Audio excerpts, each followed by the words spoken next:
Well, welcome everybody. Hopefully a few more will trickle in, but as Jason said, we want to get started on time and be respectful of everyone's time. So not as amazing if we could be together in a large room and see each other and visit and intermingle, but still amazing. We've got a great program.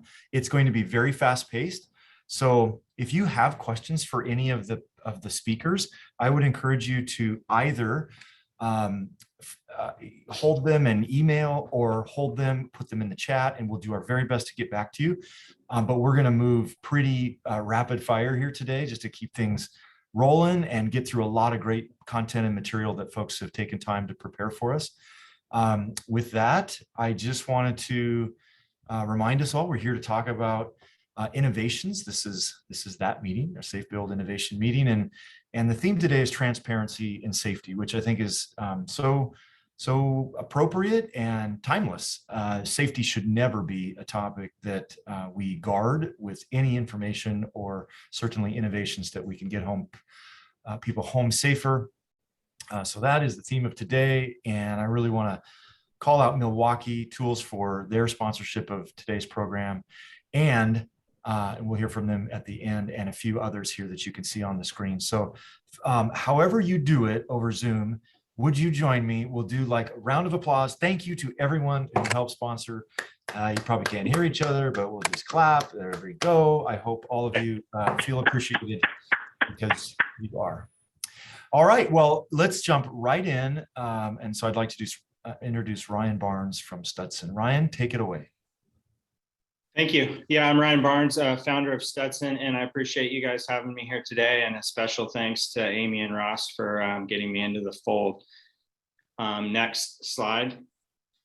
So back in 2019, I took a look at the construction industry, and what I saw being utilized for head protection was quite shocking. My background for 20 years has been in action sports, and at that time in January of 19, one of the founders of Bremick approached me through mutual ski racing relationship, and we started looking at the industry and what was available. And at that point, I decided it was time to leave my career behind and start a company to bring design and develop a more innovative head protection. Next. So we developed a helmet, which we launched this summer. And number one, what we learned is workers were looking for something that had a little bit more of the traditional heritage of the hard hat, because it's an important piece of PPE here in the US, and there's a strong heritage to that. But I knew from my background in action sports and looking at other industries as well as football and others, that there's really amazing materials out there for absorbing energy, for addressing oblique impacts. So we use a rotational technology as well. And then we also integrated an NFC chip in the helmet that stores your emergency medical profile. So first responders can access critical emergency medical information like blood type, your emergency contacts. You can even send your coordinates in the case of an emergency. We also wanted to make it fit better, be more comfortable, so workers weren't trying to take it off every time. They had the opportunity to make it more breathable, lighter, and have two sizes of an industrial safety helmet, so you could get a true fit. Next. So here's the SHK1, which we launched, I said this summer, just a few months in market. We've had samples out for about the last 9 months in the field, but we believe it's the most revolutionary helmet in the industrial space. There is no helmet in the world with these types of technologies all integrated into one helmet. Next. Colloid material was discovered through aerospace. It's a lightweight honeycomb tubular structure. It absorbs energy better than your standard foam. It can take direct and angled impacts. It's super breathable because of its tubular structure. And with, industrial, guys aren't moving very fast, so you're not getting airflow in, but it allows for hot air to exhaust out. And then it's super lightweight because of its tubular makeup. Next.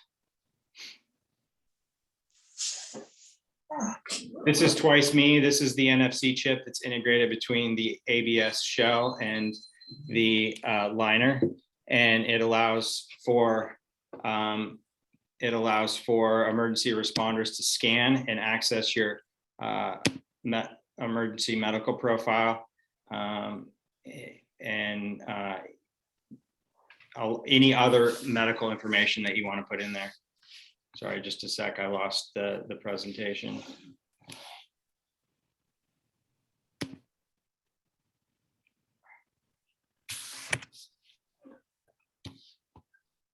Okay, sorry, back. Next.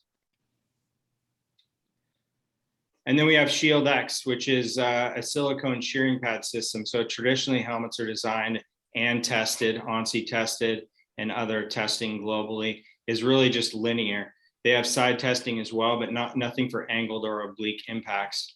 And what we know is that in 90+% of cases in a fall, you're going to have some type of angled type of impact. So in order to have essentially a shearing pad or a system, so if you have a really snug fitting helmet, a system to allow for a little bit of a slip plane, it can take energy away from the head as well as the spinal cord. Next. That's it. Thank you very much. You can find more information on our website at stetson.com. That is excellent. Thank you, Ryan. And yeah, just jump right in, Chantel. Go ahead. We have Chantel Gordon and Russ Nikolai from Flynn Roofing and Work Right Northwest. Perfect. Thank you. Russ is going to take it away. You can go to our first slide. Yeah, so a lot of you know me as Russ Nikolai. I've been in the roofing industry for quite some time. I've teamed with Flynn Roofing and to incorporate the Roofing Athlete program. We've also joined the College of Construction, Northwest College of Construction, and became a certified training agent for the state and nationally as well. That's really exciting news, and I wanted to bring some new standards in which we're looking at. And Chantel and I have teamed up before with Work Right Northwest and myself. And this time she brings something that's really kind of inspired me and Flynn as well. And we wanted to share that as wearable technology to establish the Roofer Athlete program.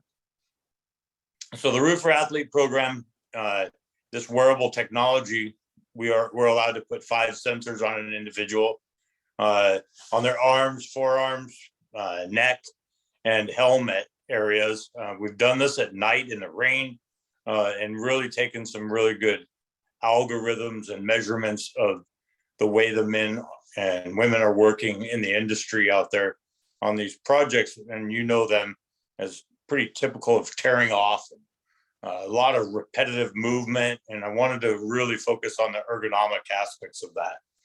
The collecting of data, I think Chantel can explain a little bit better. So I'll turn it to her there to explain that part. Thanks, Russ. Next slide, please. So this system is called the Joint Action System, and it uses non-invasive wearable sensor technology that we really just strap to the outsides of their body. So we're not taping it to their skin or anything. It's much easier to put on.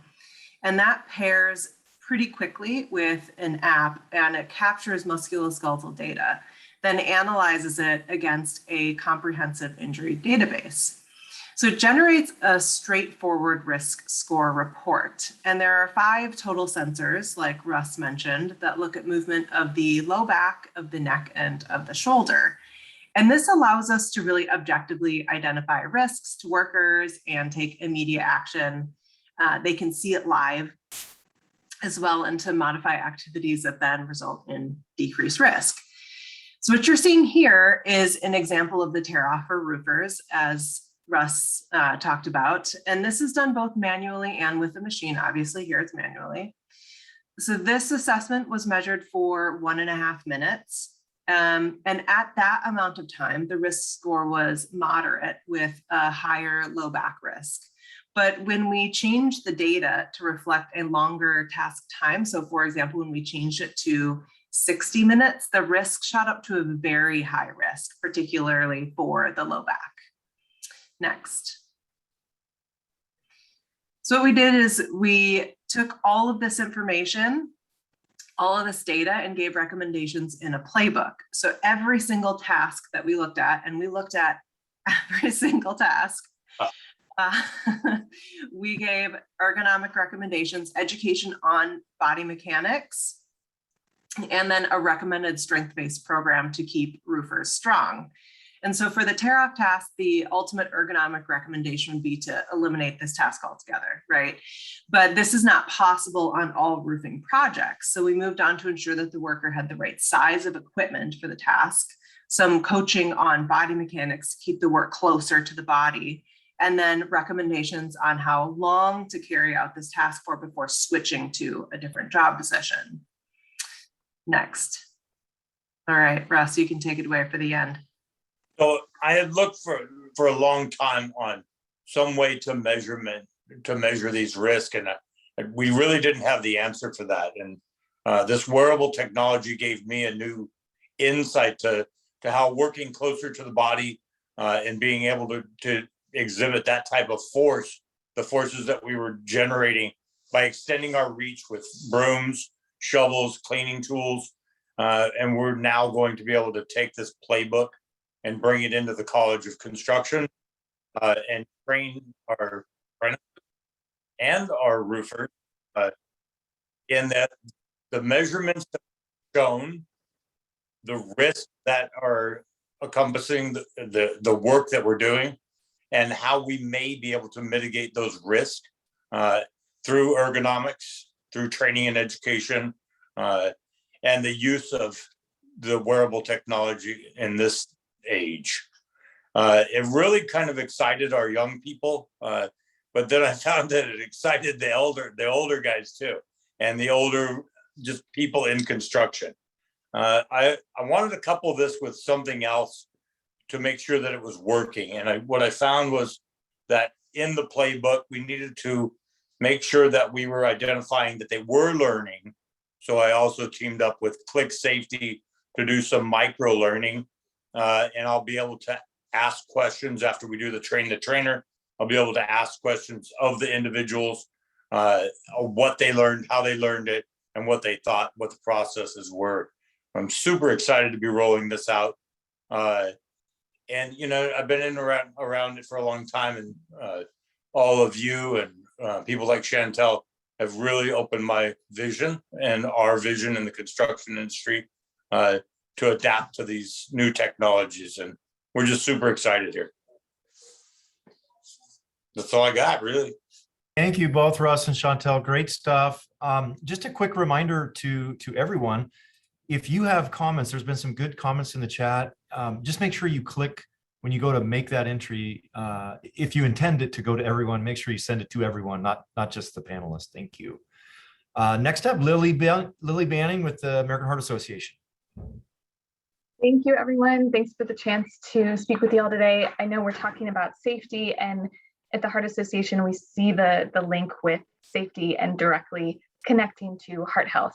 It is a safety issue, and that's why the American Heart Association formed Hard Hats with Heart. We know that heart disease is the leading cause of death in the US right now. A person dies from cardiovascular disease every 38 seconds. And we're seeing these same numbers in the construction industry, whether that's related to hypertension or diabetes. And you may have heard me talk about this before. I'm very passionate about it. And what I wanted to highlight today is that the Heart Association created this campaign, and it's really evolved over time. And if we can go to the next slide, please. This is the new evolution of Hard Hats, and we created a resource hub. I'll drop the link in the chat. It's right there, heart.org/hardhatsor. And the vision here was to make sure that all of the education that we were putting out there and all of the trainings were free of cost to everyone across the industry, and that everyone's hearing this consistent messaging that we're talking about these issues with the same language. We're talking to employees about personal changes they can make, but we're also talking to employers about what change they can lead. What are policies that they can put in place? How can they create that healthy culture and really work with employees so that this is not a one and done program? This is something that has sustainability and legs over time. So this 2021 training series is 5 different trainings on 5 different health issues. We were informed and really connected with folks in the industry to hear what the issues were that they wanted to learn more about. That's why we're talking about tobacco cessation and nutrition and fitness and mental well-being, as well as hypertension. And you can go to the next slide, please. So the industry partners that have helped shape these trainings are featured in these trainings. We have craft workers and apprentices and union members who are speaking to their lived experience with some of these issues, and also talking about, as employers and companies, what they are doing. They're free to attend, as I mentioned. They're open to everyone, and we really encourage people to invite their job site leadership, your safety managers and your HR team even, to join in and just hear some of these tips and recommendations and see what might fit for you. And we also know that education needs to be accessible, and not everyone can attend these live. So we post and distribute these recordings on our resource hub, and you can link to them and share them out in any of your employee newsletters or your internal platforms and watch them at any time. And if we go to the next slide, that's just an overview of what's on our resource hub. We've got the toolkits, the links to the recorded trainings, and then conversation guides that can be integrated into a toolbox talk, short videos that you can message out. And like I said, I'll drop some of those links in the chat so you can check it out. And the last slide has my contact information. So I blew through that quickly, but if you have any questions, please do not hesitate to reach out. We are trying to connect with as many people in the industry as possible, and just appreciate your time and support. So thank you.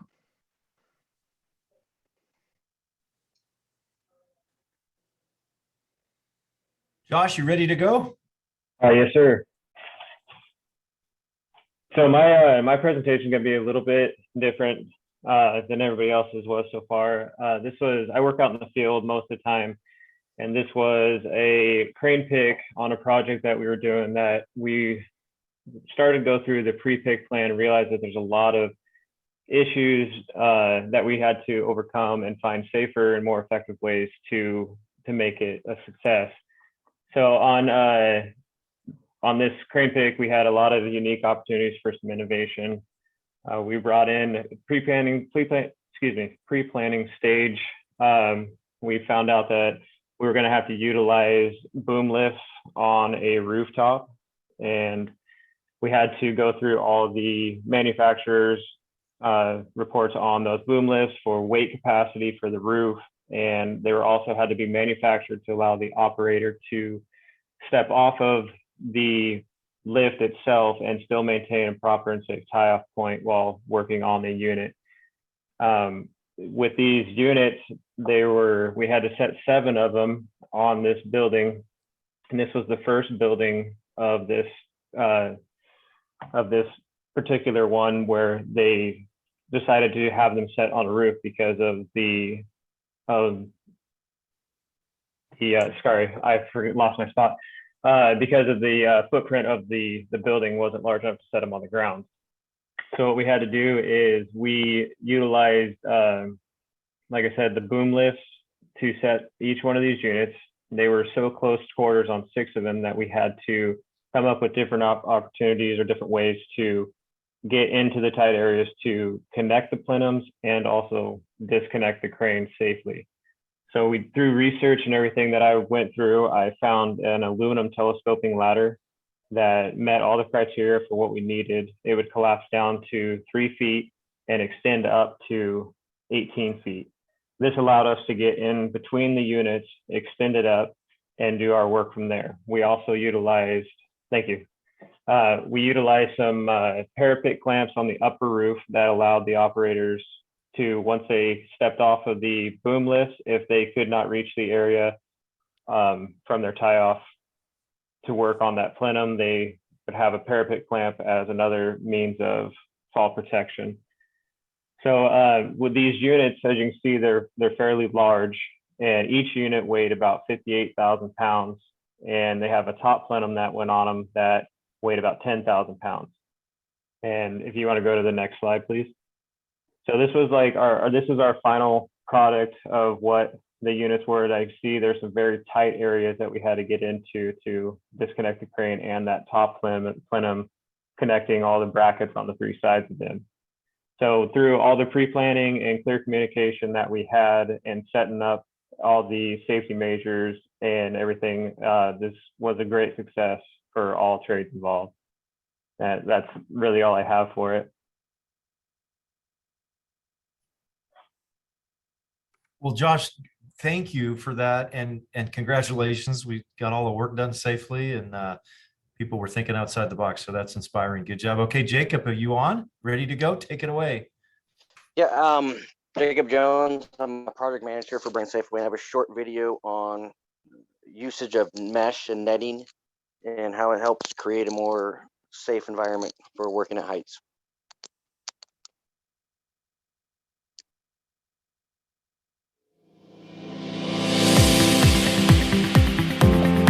Since 1947, Spider has led the suspended powered access industry with innovative solutions to commercial, industrial, and infrastructure markets throughout the Americas. Whether working on high-rise buildings, bridges, highway overpasses, stadiums, industrial facilities, offshore structures, or beyond, Spider's range of solutions keeps you working safely and productively time after time. Spider is maximizing safety on high-elevation job sites like never before with our expanded line of netting solutions, protecting crews, structures, and the environment throughout the work site. Spider Sentry provides perimeter fall protection compliant with applicable OSHA regulations and ANSI standards, as well as perimeter debris containment. High-tensile diamond mesh nets, strong yet lightweight hardware, and various installation options enable customization for a variety of applications. Spider Contain Net prevents debris from becoming hazardous falling objects. Contain Net systems can be customized to contain lightweight airborne particles, liquids, and dust, as well as large particles and dropped equipment. Contain Net systems offer a 2,000, 5,000, or 10,000 pound strength rating and are available with various liner and color options to integrate perfectly to your project requirements. Spider WorkWeb Work Access Netting improves crew mobility and safety and eliminates lifts and scaffolds. The innovative engineered net and tension strap design provides a unique and versatile work access and safety solution at height, saving contractors time and money. Spider offers standard netting solutions for turnkey projects as well as custom engineered solutions for more complex applications. Simple to install, use, and maintain, Spider netting solutions are available from the most extensive branch network in the industry. Now, let's get started on your next access challenge. For a quote, visit spiderstaging.com or call 877-774-3370.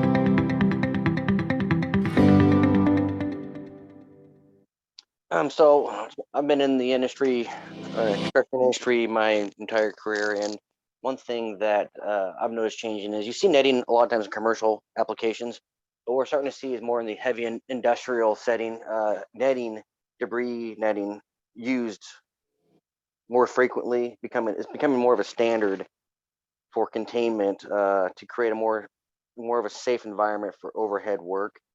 Other applications we do have that we're not mentioning in the video are means of transporting materials onto netting or scaffolding. And we have the manual side is more of a gin wheel. You attach to a scaffolding and you have a sender and a receiver and the materials roped up, as opposed to an individual pulling material up by a rope, straining the body. And then we also have mechanical means of transferring materials up heights with they're called Betamaxes, and what they do is they attach to our scaffolding, and they range in sizes, small, medium, large, and each one has a weight capacity, but they're more of a mechanical means of transferring heavier tools or equipment at elevated heights. Thank you so much, Jacob. Thanks for being with us today. Next up is the one and only, a man who literally innovated his last name to something much more cooler, John Mastromonaco.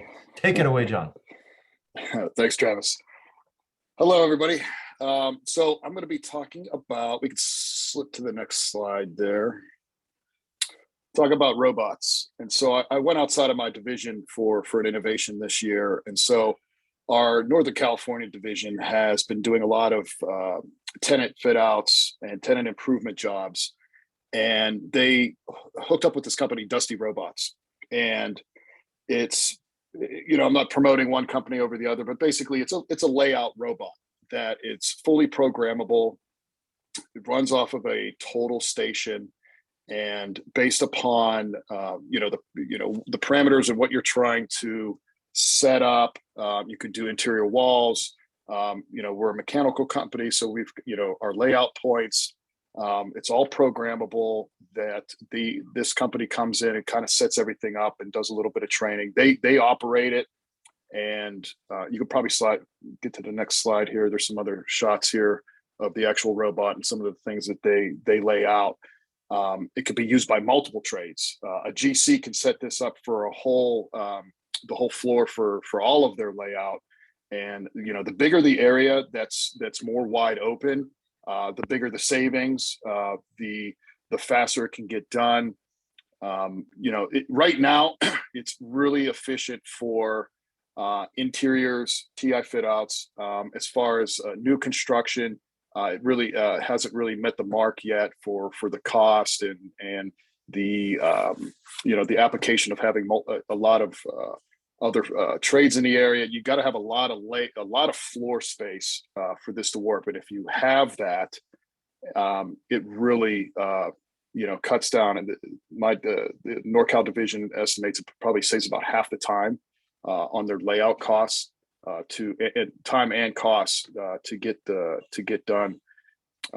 They travel to different areas so it's a smaller company in the Bay Area that's working their way around. And so they are the ones that I've seen so far. I don't know if there's other companies out there. Battery life on this robot lasts all day. You could have multiple robots in the same area working on different aspects of it. There are some trip ups, the caveats, if you have corners and when you get close to other obstructions, it may not be able to reach and print out in that spot, but it gives you a report what it missed. And so at the end of it, if it missed a bunch of points or some layout, it'll tell you, hey, based upon the report. So somebody will have to go back and do that manually. So it's not perfect, but it does save a lot of time, and it's a pretty cool innovation that it's starting to get a lot more traction in our company. Thanks, everybody. That's great, John. I imagine just direct to safety, if we could automate repetitive tasks and bending over, marking and keeling on the concrete, we can save some ups and downs. So that's great stuff. Next up is Randy Johnson with Whitaker Ellis.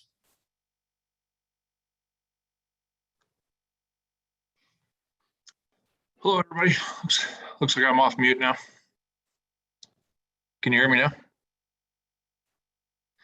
Okay, hello, everybody. So there are several different types of exosuits out there, and I know, we've had a couple of them out in the market. So earlier this year, we were approached by Safe, the insurance company, and with a pilot project that partnered up the manufacturer, which is HeroWare, and of course my company, Whitaker Ellis Builders. Next slide, please. And so we basically all know that there's a lot of cost to back injuries, and here's some really good data from our teammates at Safe. This is 4 years worth of back injury data with AGC construction insured members, I believe. So we can see there's a lot of claims, a fair amount of money and lost time injuries. And Obviously in construction, that's an ongoing issue. So this is obviously a great thing to work on improving. Next slide. So we jumped at the chance here at Whitaker Ellis, and a little background on exosuits. There's two main types. We have basically active and passive exosuits. So the one we're talking about here today is a passive suit and designed specifically to reduce, fatigue and pain and injuries in the lower back. Next slide. So the manufacturer, Apex, the Apex suit by HeroWear, the manufacturer, they developed this suit initially, and it's been scientifically validated. And that was an important criteria from SAFE, to fund this project, and for everybody else to be involved. It's basically validated by the National Institutes of Health and really designed in conjunction with Vanderbilt University. So next slide, please.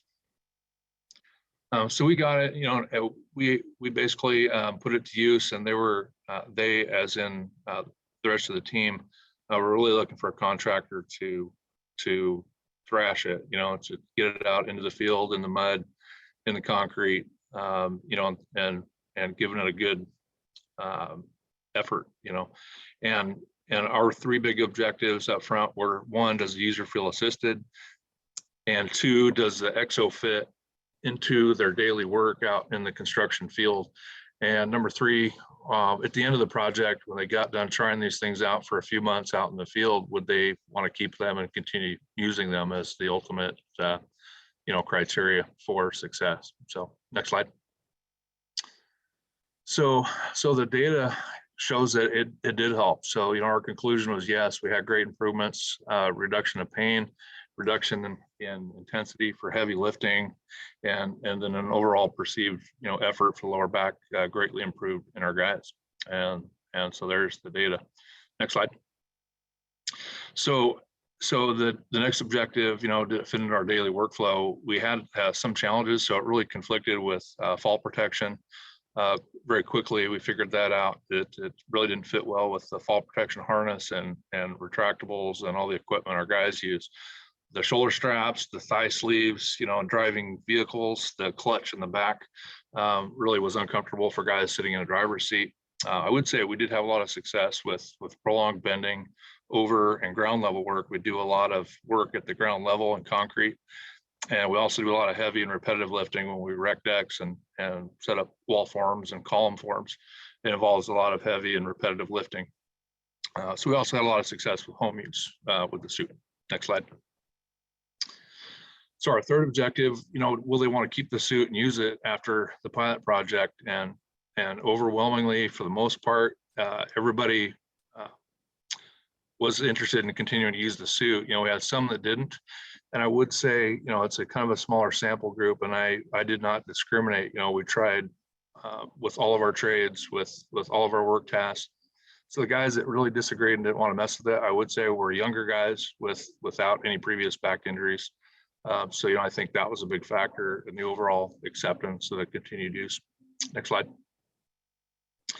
So we're short on time, so I'll go through this stuff pretty quickly. But overall, we are going to continue to use them and integrate them into the work that benefits from the use of the suits. And where it doesn't benefit, then we won't use it. Next slide. Now, obviously, the hierarchy of controls. We really use this suit as PPE where we can't eliminate some construction tasks that just involve heavy lifting at times and bending over. Work at the ground level, finishing concrete just involves a lot of bending over, and there's no way, to engineer that out or to eliminate that work. So this exo suit was a great and exciting development, to use and test out. And yeah, we're going to continue using it. Next slide. A lot of considerations. Obviously, it doesn't work for some things, and it works well for others. And the suit has been greatly improved in this project. We identified some weak points, and the manufacturers already improved the suit for other contractors to kind of pick up the ball and try this out and to run with it. Next slide. So I included the contact info. This is obviously a quick micro presentation.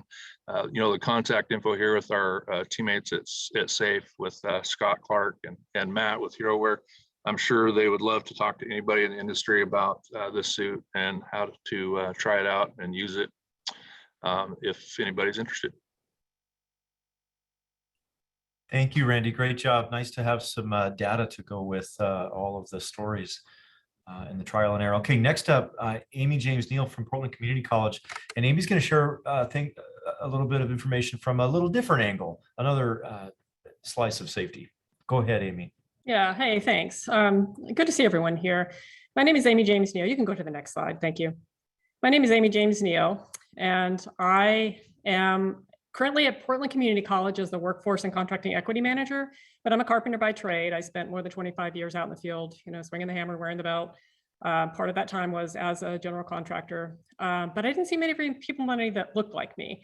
So I then shifted over into workforce development. I worked for Oregon Tradeswomen, which is a pre-apprenticeship training program that prepares women and non-binary folks for careers in the construction trades. I was over there for 12 years. And it was my work at Oregon Tradeswomen where I got to see an unusual number of diverse women go into the trade, and I trained them out in the field, so I was aware of their capacity, and I saw them lead the trade. And in conversations with these women coming out of the trades, choosing to leave the industry, in the vast majority of cases, it wasn't because of the work itself, but it was because of an unwelcoming or a toxic job site. And that really caused me to sort of shift gears again to move toward addressing that. Next slide. So diversity doesn't just sound nice, it has tangible value. And as much as I hate to commodify equity, we know social scientists have done years and years of studies about homogenous groups being less creative and insightful than diverse ones. So they're much more prone to groupthink, and they're far less likely to question faulty assumptions. So the more dissimilar we are, the more divergent our lived experiences, the better we are at solving problems. And we know the construction industry is very much about solving problems. So that intellectual rigor that comes along with diverse core crews, it really can't be understated. But because of super complicated social constructs like, occupational segregation, what women are sort of channeled for professionally, and gender socialization, what women are sort of brought up to believe about themselves, and men are taught to believe about women. Because of these sort of complicated structures, women and people of color are not well represented in the construction trades. So as a result of that, the experience of working on site where very few other people look like you or share your lived experience, that can be a really isolating experience. Next slide. So I pulled this quote from a study that was done after the construction of the Vanport building downtown. This came from a diversity, equity, and inclusion consultant. His name was Orlando Williams. And what he said was, it was recognized, this is in his study, it was recognized that being a member of the majority culture at this job site meant a more meaningful and inclusive experience. And he goes on to sort of talk about why. But this is a really super common result of a white male-dominated industry. And it leads to workers that are sort of outside of that dominant demographic being excluded or isolated. And sometimes because of that, the target of harassment, hazing, bullying, and other behaviors that sort of eliminate their ability to feel included on the job. So oftentimes that can create a really hostile work environment for them. And we know that these hostile work environments disproportionately affect women and people of color. So this causes them to leave. And again, it's not because of their technical ability to do the job. It's not because of the demands of the industry. It's because they don't have that sense of belonging, or they're outright harassed in a hostile work environment. Okay, next slide. So these are some of the common effects of bullying, harassment, hazing, or exclusion. So if you look at this list, any one of these things, any one of these experiences, it puts a worker under duress, and therefore they're unsafe. We know that documentation illustrates that accidents are more likely to occur when workers do not feel integrated into the workplace, or they're distracted, or all of the things that come along with feeling isolated or being harassed on the job site. So feeling threatened at work, it causes stress. It makes the workplace unsafe for others, increases risk of injury, all of the things that we're looking to sort of combat in this group. it can also result in negative mental and physical health outcomes. So this is a big part of it too, is again, that feeling of isolation or that feeling of being unsafe on the job. And we know that NIOSH recognizes psychosocial safety as a key contributor to worker well-being. So this is not something that we observed in a vacuum. Okay, next slide. So what can we do about this? There are a number of things that you can do to implement respectful workplace or respectful job site culture on your projects. And there are some really solid programs out there, two of which are on this slide here. One is called Rise Up and one is called Green Dot. And these are programs, they're not trainings that you go through once and you're done. They're trainings that help your crew learn about ways to respond, intervene, and prevent these kind of behaviors on the job site. Those are the signs of a really healthy program, as if it has all of those elements. Next slide. There is also the Safe from Hate pledge. So this is a pledge that industry stakeholders have gathered together and decided need to be changed to address job site culture. Next slide. These are the 4 pillars of the Safe from Hate pledge: zero tolerance policy, positive job site culture training, working to recruit diverse talent, making sure that you are assertively reaching out to diverse talent, and then cultivating leadership of those workers. Okay, next slide. And some of you may know that this is Construction Inclusion Week. So these are really good things to think about during this week. Okay, last slide. Worker well-being is worker safety. So being aware of these concepts and how they replicate over the course of time really contributes to not only the shortage of workers in our industry, but the well-being of the diversity, which brings a lot of problem solving to crews. That's all. Thank you. Thank you so much, Amy. We talked so much about strategies and physical things we can do to keep workers safe, but sometimes don't recall and remember just how important all of the psychological safety is to keeping people literally completely safe. So thank you for being with us today. Okay, Phil and Nick, are one or both of you ready to go? Hey guys, yeah, Phil had to step out. He had a doctor's appointment, not safety related this time, that he could not get out of. So you just got me today. But so Hoffman Skanska out here at PDX has put together a stop work authority and red flags of flying training. And so back in March, April of this year, we had a handful of minor incidents that seemed to be leading to a negative trend. And out here at the airport, we have a variety of projects over this entire campus: new construction, renovation, remodels, TIs, all under the joint venture. And so we're challenging ourselves on how we can get a consistent message and get back to the basics for the overall project. And so one of the things that we came up with was this stop work authority training. And that came through whenever we were doing a job walk with David Stanton and Steve Danielson, and we noticed a sticker on one of their hard hats that said, "I have stop work authority." And so we dug into that and we reflected back on what we have as a company with our red flags of flying and meshed both of those together. Next slide. So as we were going through the works of putting this program together, it's all of about a 15-minute to 20-minute training. Vince Granato, the COO of our project here, the head honcho who writes the check and gives us the green light to do our work, found out that we were putting this stop work training together and requested that he have something to say in there. And so for Phil and myself putting this together, that really hit home to hear that our owner is completely bought in to the workplace safety and understands the involvement and engagement of each and every worker performing their work safely will equate to a successful, productive, quality end result for the overall project. So it's really special and really outstanding to have Vince kick off this training. We have a 3-minute video where he goes through the engagement from the owner, that safety is over schedule every single day, and then he highlights our red flags of flying. Next slide. So as we talk about stop work authority, yes, it's not necessary. We talk about stop work authority in the sense of, hey, here's a crane pick, we got to stop, get that load down, and let's reevaluate it. But it could be as simple as, hey, let me grab the door for you so that you don't trip or accidentally run into somebody on the other side. And so some of the things that we talked about while we were going through that were these red flags of flying. And these red flags of flying were developed by Tony Howard over at the Hoffman team, safety director there.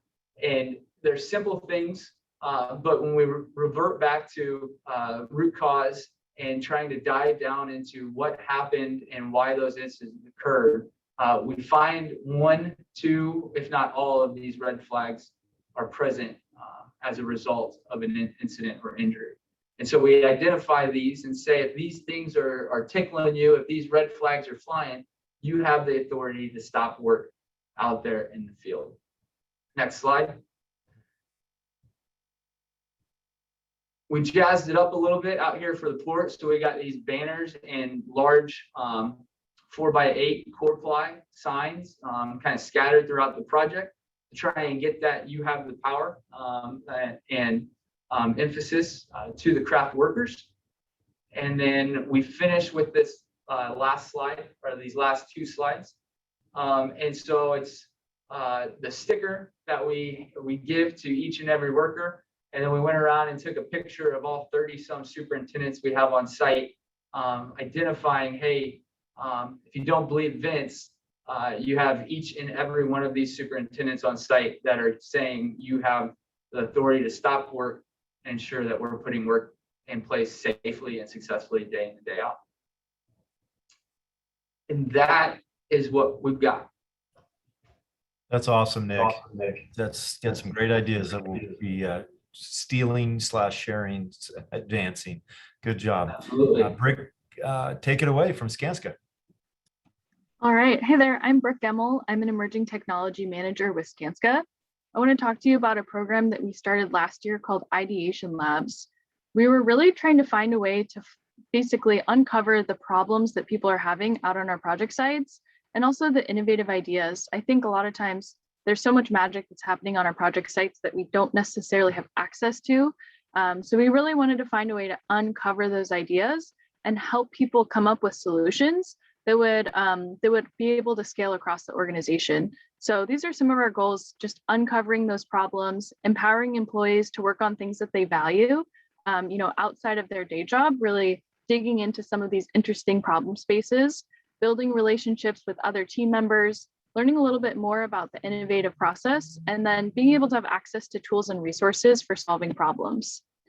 So basically, we looked at how can we use a framework from a hackathon to solve some of these problems, but knowing, our people are busy, we can't take them out of their job for 2 days or something and do a 48-hour hackathon. We broke this out over the course of a 10-week long program. And so each week the participants meet and they talk about their problem. We start off with a call for submissions and participants. So people can say, hey, I have an idea. I have this idea that I want to work on, or I have a big problem that's holding me back. And then we build teams that want to focus on these problems. Then we go ahead and jump into project work. And we use the design thinking framework, which is a way of solving problems that's used really often in tech or product design, but it's really helpful for starting off with kind of big, broad problems that don't have a quick answer. And so it's a great way to really understand what's the root cause of the problem, who is this really impacting, and make sure that you're keeping the user in mind when you're coming up with these solutions. So we start by empathizing with users. We talk to all the people affected by this problem. Then we have all of that perspective and insight, and we can really define the design challenge and understand what people need to work on. Then we jump into rapid ideation, coming up with a lot of different ideas and ways to solve it, choose the best idea, prototype that, and then get feedback from all those users. Last thing is thinking about how do we implement this at scale or test this out on a job site. Then we have a big project showcase where we get to show all the cool things that happened.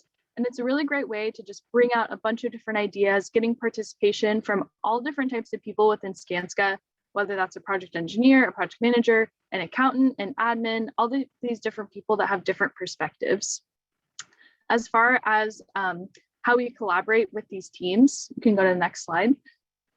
Because we're all remote, we want to make sure that we're allowing people to jump into collaborative digital tools. So we use Mural. There's a screenshot to the right there.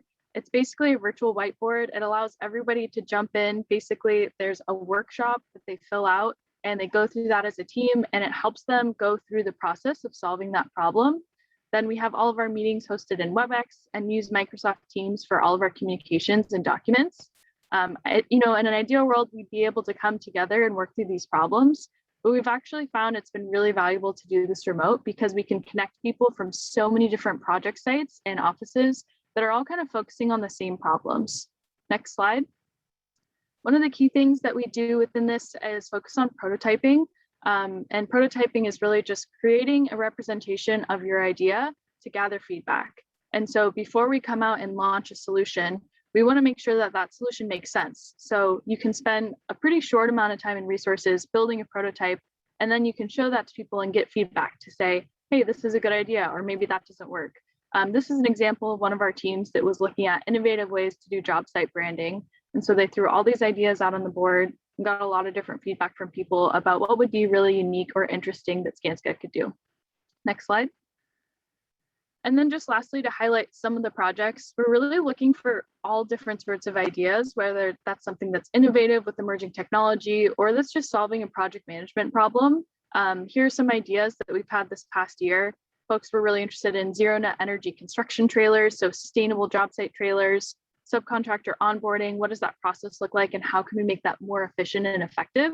Job site branding, kind of making our project sites come to life. Digital poll planning, how can we do poll planning with COVID, people not necessarily being in the same space? And lastly, procurement tracking, so solving some more of those project management challenges. We found this is just a great way to bring about different people that are interested in these ideas. And instead of having one person in an office try to tackle these solutions, really bring in the people that are experiencing this and that are living these challenges each and every day. So that's all I have. Thanks for having me. Thank you, Brooke. Great job. Thanks for preparing all that and sharing. Okay, gang, I just want a quick announcement. We have 3 more segments here to get through, to enjoy together. And then we wanted to give Milwaukee just a little bit of time to share. I know we're getting close to the hour, and I'm hoping everyone can stay on just for a few minutes longer today. So with that, Dalton, take it away.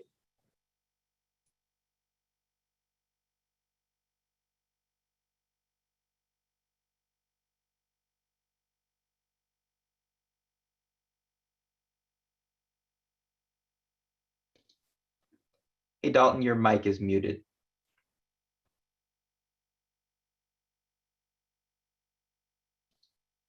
Yeah, no audio.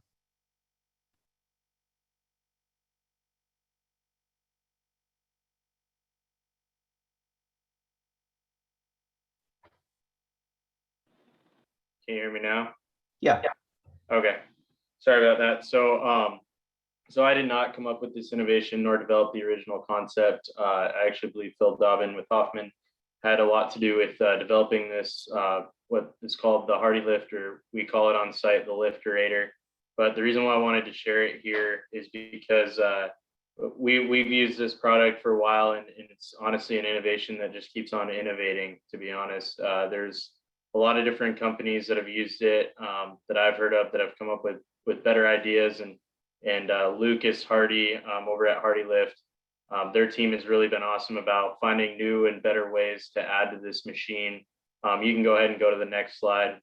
But I know that Hoffman, Swinnerton, Mortensen, a lot of the general contractors here have used this, and what it is it's a lifting machine that you're basically able to put tipplers, dumpsters in, and can just, with the push of a button, it lifts it and dumps everything right into your dumpster on site. And I put this in here, and when I was thinking about innovations to share, I think every single person that comes onto our job site, safety professional or a lot of the craft team members, take photos of this thing on the job and think it's the coolest thing ever, because I think either we have all been in that boat, or they have all been in that boat where we've had to wrestle a tipster dumpster into a bigger dumpster, and those things can be really heavy at times. And so it's just really cool to see that there's an innovation out there that increases the safety and ergonomics of material handling, dumping trash, and craft team members definitely see the value of it out there in the field. So great innovation that just keeps on being innovated. The Hardy Lift team is great at improving this, and You can go to their website. They have other kind of lists too, for different other means of transportation. So that's all I had. Thanks, Dalton. Yeah, great stuff. Josh Johnson with Rosenden. Perfect. Go to the next slide. So we're going to talk a little bit about our craft empowerment program. Basically what this is, it's a every other week meeting, quick, down and dirty, 3 questions on, what's bugging you, how can we get better, any safety concerns, right? We pick non-foreman, non-craft leaders, right? They come in, they meet with the project manager, superintendent, we pick a leader, and they kind of just go through, we ask them those questions, and we've gotten so much great feedback, right? This is outside of the, general contractors have these similar type meetings, but this is ours, right? This is our people in the room, and we can make things happen, right? We've had people talk about, this car keeps passing us all on, we're all lined out to leave on the main road outside of a job site, and this red truck passes us. All right, perfect. We call the sheriff and have the sheriff sit out there, right? They pull them over and we've eliminated the problem. We had some things come up where people couldn't get a hold of their loved ones, right? They're in a building. So we made magnets that have the 2 superintendents for that job's phone numbers on them. So if they have an issue and they need to get a hold of somebody on that job, call the superintendent. So cool things that just open the line of communication with our crew, right? Just lets us do things and make changes. And we have a quick little video. We talked about this during safety week this year. So we'll play that video. Go to the next slide.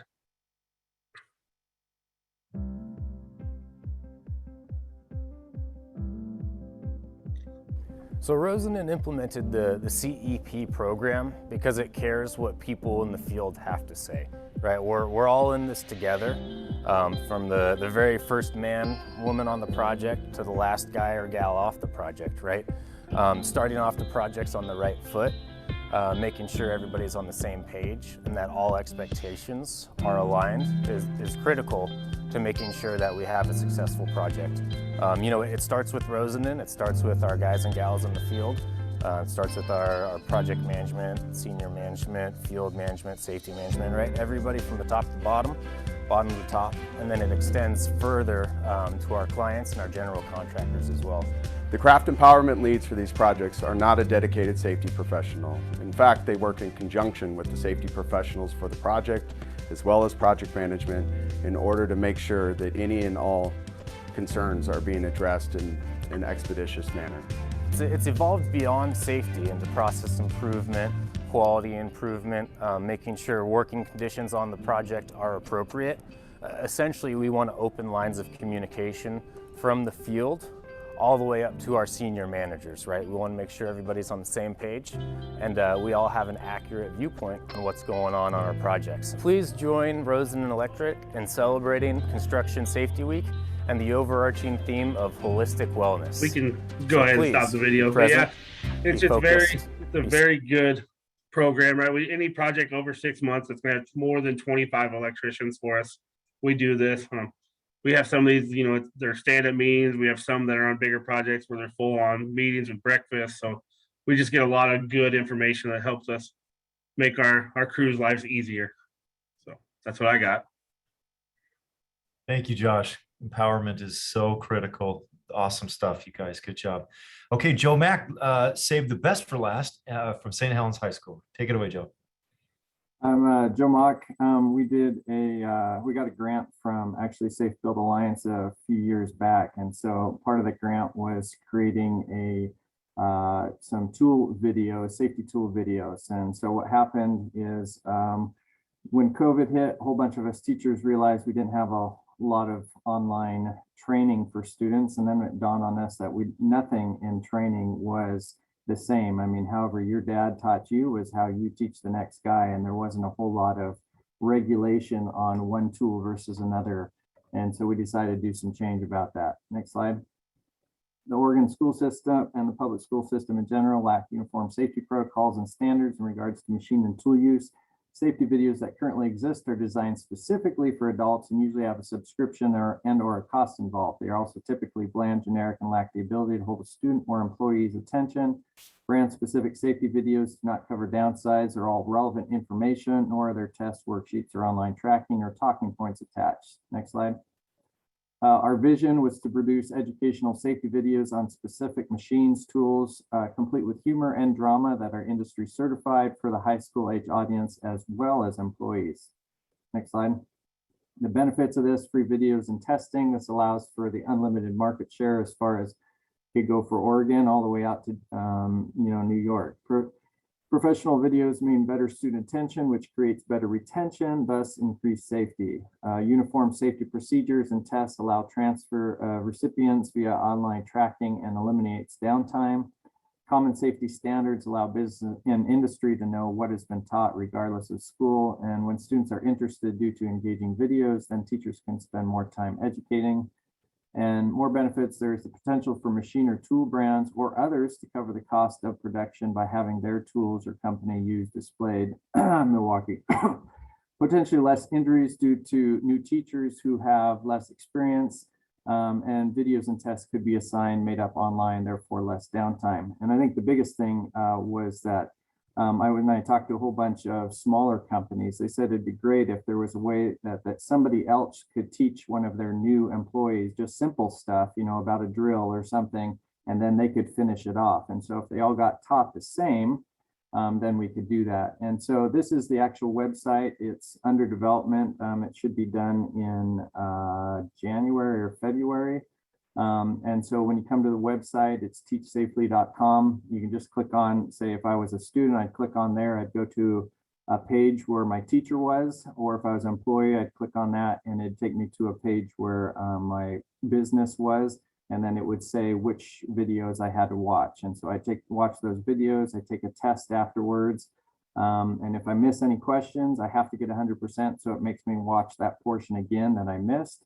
And then if I fail more than one question, then I have to wait 24 hours before I can take it again. And this makes sure that people are paying attention if they're not being able to work based on that. And here's a real short snippet from one of the videos that we created, that the producers created for us. So I think it was, Jason, did you have the right time to start at there? I think it was like 4:38, if I remember right. And just for like a minute or less.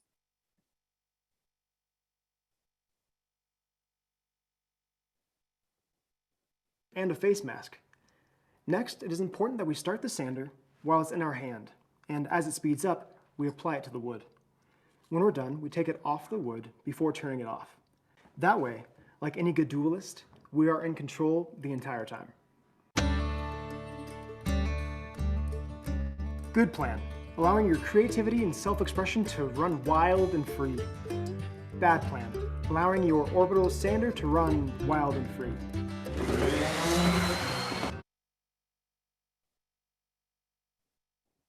Okay, so that was the video. If you're interested in being involved, we're planning on doing a whole a whole list of construction tools that will have all the benefits and pros and cons to it. The rough costs on professional videos are about $1,000 a minute. If you know of a tool manufacturer that may want to sponsor us, we're hoping to have the first few videos and the website up and running by February of this coming year. And then we're just hoping to add as we get grants allotted, we'll just add to it. Thank you. Thanks, Joe. Great stuff. I like the humor mixed in to keep people's attention. Nice to see we're getting safety, a higher degree of safety training into our schools. So I imagine that's a little bit of an uphill battle with what can be somewhat bureaucratic. It's just the nature of the beast, but great job sticking with it. And we are here to support you. Okay, gang, that is wraps up the innovation set, if you will. And I want to turn it over to Milwaukee. Alex, if you're ready to go to share a few words from his perspective. Absolutely, Travis. Thanks. And Joe, we'll have to connect offline. I think that we can definitely coordinate on some ways to help out. Looks pretty awesome. Before I jump into the product presentation, I'll try to be brief here, guys. I know we're running a little long. Just wanted to speak to Milwaukee Tool as an organization first. You know, we've had the opportunity to work and support SafeBuild Alliance now over the last couple of years. And just want to remind you guys too that, you know, we've really placed a huge emphasis on safety as an organization. And while, you know, a lot of people are familiar with us with the innovation that we bring to power tools, we believe that there's a lot of innovation to be had from a safety front too. And invested over $50 million and now have over 100 dedicated heads working specifically on the safety and PPE business unit. So I manage our efforts here in the Northwest, and we're here to support all you guys as SafeBuild Alliance members. So please do not hesitate to reach out if there's anything we can do moving forward. Kind of in that focus, we are, you know, moving incredibly fast, launching around 400 to 500 new innovative PPE products a year over the last couple of years, and that will not slow down. So I'm excited to share just a couple of those with you today. The first one being our new pack out first aid kit. So some of you guys may be familiar with our pack out system. It's a modular storage system we implemented maybe 6 or 7 years ago that has proven to be a massive hit, both for, you know, service type professionals kind of moving around in a van or from place to place throughout the day in their work environment, as well as for those general contractors or other folks working, you know, for extended periods of time on a single site. This new pack out first aid kit, available there in both the Class A and Class B, is just a great natural addition to this system. So for the pack out users there, it makes a lot of sense, is entirely modular and fits with everything else that you guys are kind of running and how you guys storage and manage equipment, tools, inventory, etc.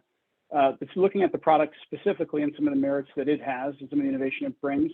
You know, one challenge that we see a lot with like traditional first aid kit type products on a job site environment is, one, they're not really built to withstand the weather, right? So here in the Northwest especially, we're getting into that rainy season. Not every job site is covered, you know, especially for a long period of the construction phase. Having an IP65 limited lifetime warranty on the actual pack out unit itself storage solution that's mountable in a job site environment is really nice because it's not going to, you know, degrade, get wet, get cruddy over time, and it ensures that everything's going to be there nice and dry and ready if you should ever need it. Hopefully not. Aside from that, I did just mention it briefly, but the pack out, you know, storage system itself, or the actual case that the first aid kit components come in, does have a lifetime warranty on it. It is built tough, meant to be abused if it comes down to it. Aside from that, what I often see when you open up a first aid kit on a job site is Band-Aids and gauze pads and little antiseptic pouches and everything just mixed all together, strewn all about. It might be, you know, challenging to find exactly what you're looking for in a quick amount of time. With the individual modular kind of storage bin design there, you'll see that all of the components stay exactly where they need to be moving forward. So that product, like I said, is available in a 76-piece Class A, so really rated for crews around 30 people or less, as well as a Class B, so crews 30 or higher, and does cover a little bit wider range of medical supplies to treat a wider range of injuries. So we can go on to the next slide. Next thing I want to touch with you guys on is our new Type 2 safety helmet. So similar to some of the stuff that Ryan had talked about actually with his presentation, really exciting, even though they are a manufacturer competitor, to see someone else taking such a serious approach to providing a better head protection solution for you guys out in the field. So traditional hard hats, as we're most familiar with, are really most commonly just ANSI Type 1 rated, which means that they are only rated to protect for an impact directly on the top of the head, especially as we get into more and more vertical job site environments with a lot of GCs and subs working all over each other. I guess the likelihood that an impact should happen in just that specific way is pretty limited, right? And so you're seeing a trend in the industry right now, a long overdue trend, in my opinion, of folks really shifting to this new Type 2 climbing style helmet to bring a safer solution to the site that's really rated for more types of impact. I'm really excited to say that we spent the entire summer bringing this product to reality by bringing it up to speed our new Mukwanago manufacturing facility. So just a stone's throw away from Milwaukee, our corporate headquarters. We are making all of these new Type 2 helmets in the United States. There's a little video there in the bottom left too, if you wouldn't mind. I think you can just click on it. It should play silently. Using really quality components you'll see in this video here. This is a simulated drop of a 15-pound weight from 5.5 feet. You can see our unit on the left, a competitor's unit on the right, kind of how the helmet actually holds up to an impact like that. So really, you know, trying to deliver a better, more robust solution when it comes to that impact protection. Aside from that, it does meet ANSI Type 1 and Type 2, as well as all of the European 12492 impact and retention clauses. So not to get too into the weeds, but depending on kind of where you're talking from a compliance perspective, you have ANSI type 1 and type 2. Those aren't entirely sufficient as they exist. So a lot of people or a lot of other manufacturers and contractors may reference the European, basically it's a mountaineering or recreational climbing standard. That's the EN 12492 for some of the impact clauses that it has, which are a little more detailed, kind of speak to some of the side impacts and the ability for the helmet to be retained on different other types of impacts. So happy to say that we're one of the very few in the entire industry that offer all of those components of compliance. And it's available in 7 colors. Next slide, please. Aside from that, I just wanted to speak to the temperature component of it as well. We understand that helmets getting too hot is a big complaint and challenge for our users. I believe that's actually a video too. You can kind of click play in that little temperature graph. But this kind of shows our unit in a simulated test, kind of both for peak heat as well as how quickly it'll kind of vent out the air. And hopefully that'll play. But in any case, you'll see ours kind of next to a competitive unit. If it does work, we'll actually hold about 10 to 15 degrees cooler over a sustained period of time and basically reduce that heat a lot quicker. So some of the reasons or design components for that is basically the suspended liner allows for kind of the airflow to dissipate that heat a little quicker. Then the 2 more things I just wanted to touch on before I let you guys go. Is our new printing processes as well. So right now, for custom logos on hard hats, pretty much every manufacturer uses, the vast majority of manufacturers use a pad printing process. So more or less taking a kind of a fancy stamp, applying one color, letting it dry, then applying the next color, letting it dry. And that's why maybe if you guys have ever been involved in purchasing hard hats, you might have a conversation about, well, it costs more for how many colors. We're really excited that, within the process of us bringing all the manufacturing into Wisconsin for these helmets, we've also mastered a new high-res digital printing process for these helmets. And what that means is instead of doing that pad printing, we can basically digitally print high-res imagery directly onto the helmet. You can see kind of a logo or a mock-up there in the top right. Doesn't really show off the true capabilities, but really a full spectrum of colors, digital high-res photos. And from a cost standpoint, just because it's like a laser jet printer, more or less, it's one cost per logo. Additional colors don't come at any additional cost. So we've had some really cool ideas with some of our larger enterprise level partners about some of the implications, using it as a safety incentive kind of program driver to allow them to customize, bring in their own hard hat, put a picture of their kid on one side, American flag on the other, whatever they might want as kind of a safety award. As far as as well as putting safety material data sheet details, QR codes, other stuff printed right onto the helmets. And then finally, down the pipeline, as I mentioned, we're always coming out with new and innovative products. You can see in that bottom right kind of photo that we'll be launching a full line of dedicated head protection accessories to go along with the new climbing helmet and some of our other head protection solutions, which include half face, full face visors, mesh visors, sunshade, sun visors, headlamp equipment, hearing protection, and plenty more. So if you guys have any additional questions, please reach out to myself. Here, we're happy to support and get out into the field and work with you however you need. And I also wanted to announce as well that we brought on a new concrete specialist into the region. So again, with the safety focus and continue to work more and more with our GC partners, silica, concrete kind of construction applications continue to be a large hazard. So we brought in a dedicated resource. His name is Nick Broder on this call. I'll have him put his contact information into the chat. So if you guys have seen any of our new dedicated concrete safety equipment or have any other questions about how you may be able to support, please do not hesitate to reach out. Thank you guys for the time. Alex, thank you so much for preparing and sharing all of this information. And thank you for the support of SafeBuild, very, very sincerely. Speaking of support of SafeBuild, I do want to just mention, I imagine most on the call, if not everybody, knows that we are a nonprofit and that we are all committed and dedicated to each other to make this industry a safer place for human beings. And we do have some costs that we got to cover each year. And one way we do that is through some advertising. So you can see on the screen there's information about that. I can tell you that they actually do sell out. We it's not an endless reservoir of spots. And so they do actually, the banner advertising does sell out. So I encourage you to take a look at that if you're interested. And with that, Jason mentioned in the chat already, if you didn't catch it, this presentation and the recording will be made available to all of you. If you want to follow up on any particular segment that you are interested in, find a contact that you didn't get a chance to jot down. We moved very quickly today. Or you want to share the information with others in your organization, please do that.